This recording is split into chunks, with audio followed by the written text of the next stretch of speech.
Good morning or good afternoon or maybe good evening to you out there in our digital world.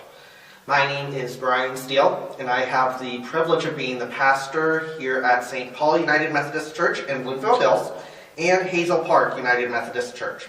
I'm here for another one of our 5-minute messages. Today I want to speak just a little bit about this idea of unity, specifically Christian unity, because there are multiple places throughout the Bible that speak on unity.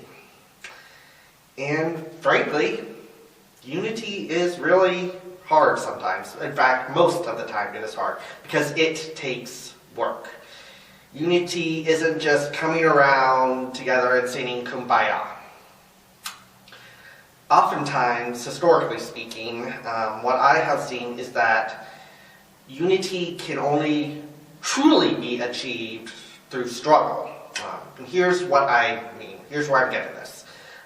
One of the most important verses of Scripture that have been formational in my own life and have really challenged me comes from the book of Jeremiah, chapter 6, verses 14. Here's what it says. All is well, they insist, when in fact nothing is well. They treat the wound of my, again let me read, they treat the wound of my people as if it were nothing. All is well, they insist, when in fact nothing is well.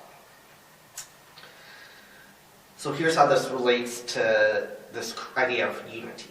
My understanding of Christian unity is that it can only come when all participants are free to be honest about their own experiences, to allow themselves to have voice. Christian unity isn't just about getting different people in the same room together, although that's a really good start and a needed place to start. It's about making sure that all voices have been heard and all voices have been given dignity. In essence, and what I think that verse in Jeremiah is getting to is that we can't live in unity if there's not justice.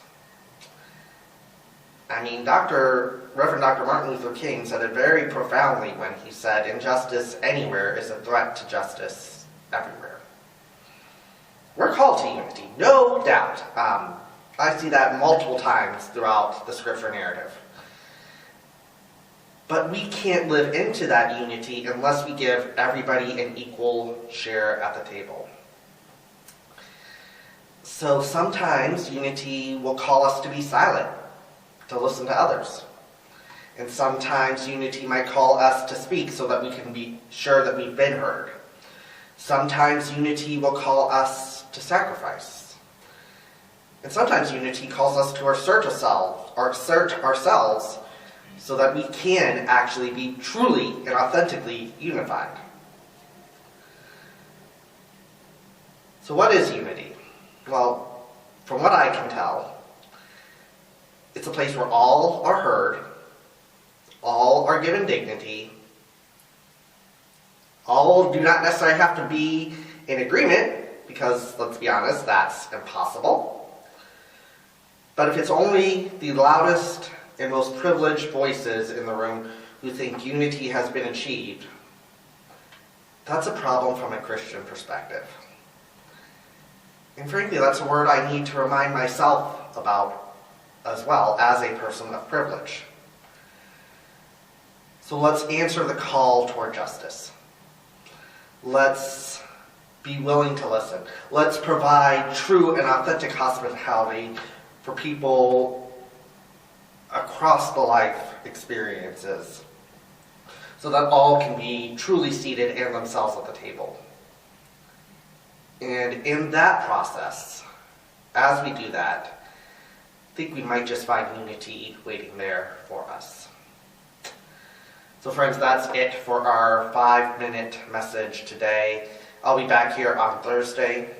Know that you are dearly and truly loved by a God whose grace just doesn't fit into this human mind so well. Go in peace, friends. We'll see you next time.